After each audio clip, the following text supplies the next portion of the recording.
How to turn off autoplay videos in X on iPhone or Android device. Hey everyone, welcome to the channel. This is Rose and I'm here to guide you to turn off autoplay videos on X on your iPhone or Android device. Watch the video till the end, and without any further ado, let's dive right into the video. First of all, launch your X or Twitter applications on your device. Sign into your particular account. Then tap the profile at top left corner of the screen. Scroll down. Tap Settings and Support.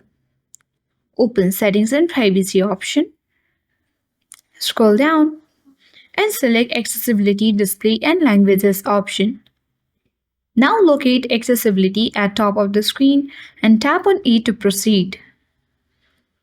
Under Motion you will get Video Autoplay option. Select that and choose Never.